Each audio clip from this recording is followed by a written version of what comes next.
Welcome back. You're watching The China Show. So our team at Bloomberg Intelligence has compiled this list of the top 50 companies to watch going into next year. That's really out of the 2,000 companies that they follow around the world across really this whole list of sectors.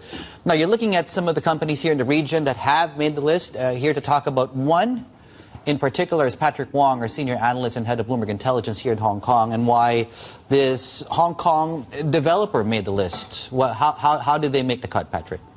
You see the challenge for the Hong Kong housing market over the past 2-3 years. But having said that, I think Sun Hung Kai this year, going to 2025, right, could be a potential one that will outstand other developers. In terms of the home sales, I think the momentum could be pretty strong for them.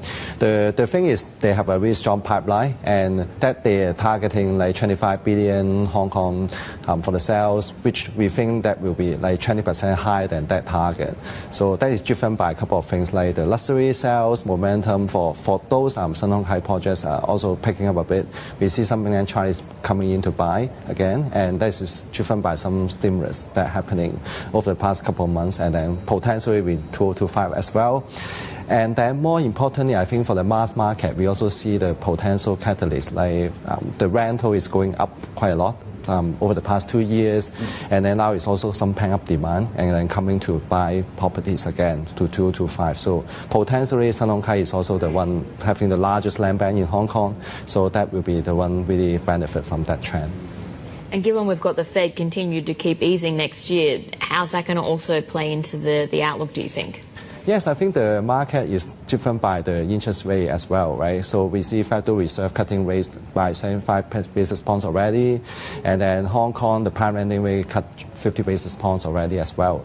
So hopefully next week we will also see another Fed rate cut happening, and then if the prime lending rate also cut further in Hong Kong, that's also supporting the market, because right now I think the important trend is the mass rental yield is close to 4%, and that's also higher than the mortgage rate already. So that is also usually a positive sign to see more end-user demand or even some investment demand to support the housing sales. And how did, I know you answered part of this already, but how did you guys arrive at this specific company? What does this company have, for example, that many of the other Hong Kong developers perhaps don't quite match up to? I think for Sun Hung Kai, they have a really strong land bank, honestly, right? So that's the one thing. And then some other developers, I think they have really smaller size of projects, and also some of them, they rush to sell, but they sell at really low prices, right? So that is also affecting the actual sales for those developers.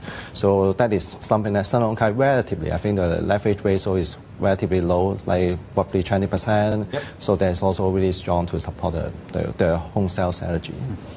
All right, Patrick Wong there. That was our APAC real estate senior analyst and head of Bloomberg Intelligence in Hong Kong.